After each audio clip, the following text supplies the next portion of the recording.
Okay, let's dive into this. We're going to tackle a really deep and honestly a pretty strange idea from one of Buddhism's most important texts.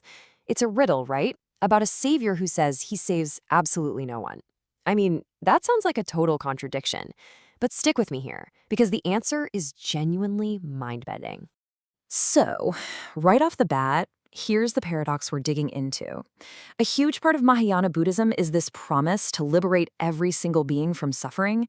But then the Buddha himself seems to say, nope, not doing that. So, how on earth can both of those things be true at the same time? And here it is, straight from the Diamond Sutra itself. In reality, there are no sentient beings to be saved. Wow. I mean, that's not some throwaway line. It's a direct teaching from the Buddha. It sounds kind of cold, doesn't it? Almost dismissive. But what if it's pointing to a truth so fundamental it could change how you see, well, everything? To get it, we need a story. And the key that's going to unlock this whole puzzle for us comes from way back in 7th century Korea. It's a story of a famous monk and a drink of water he took in the middle of the night that changed his life forever. So, meet our main guy, a monk named Wonhyo. He's on this massive journey with his buddy, heading to China, which at the time was like the Harvard of Buddhist studies. And this wasn't a casual trip. This was a serious quest for knowledge. One night, they're out in the middle of nowhere and have to crash in what they think is an old tomb or maybe a cave. And in the dead of night, Wonhyo wakes up just desperately thirsty. You know that feeling, right? That deep, aching thirst.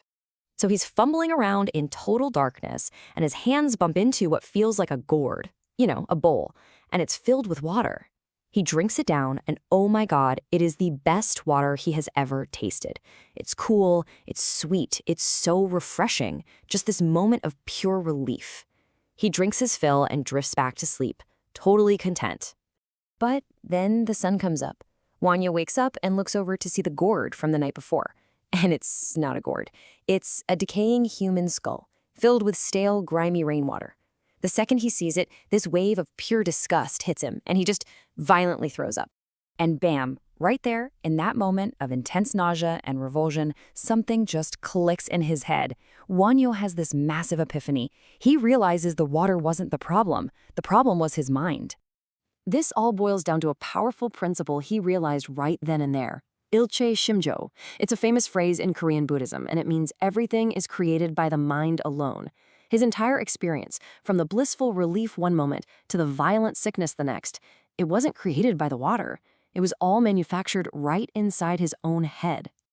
And this is where it becomes so clear. Look at this. The object itself, the rainwater in a skull, was exactly the same at night as it was in the morning. Nothing physically changed about it. But Wonhyo's perception of it, the label his mind slapped on it, that changed completely. And that mental shift changed his entire reality, turning a life-saving blessing into a disgusting poison and gratitude into pure disgust.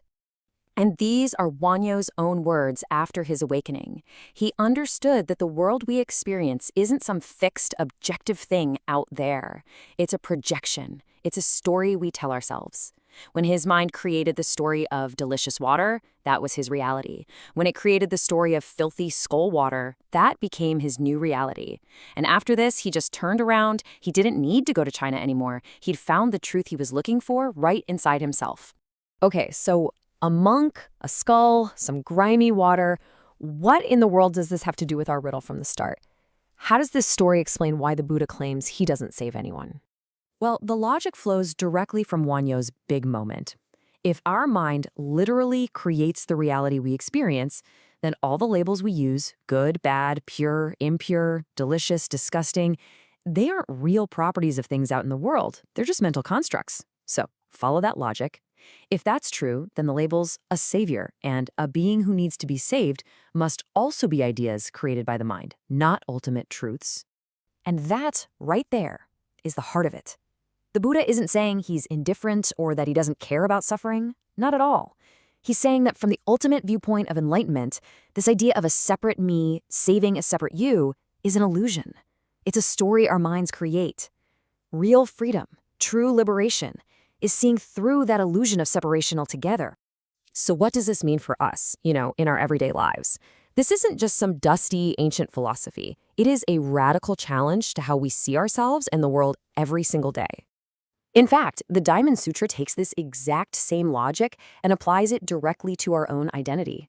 Just like there are no beings to be saved, the sutra says that what we call an ordinary person is in reality not an ordinary person. It's just another label.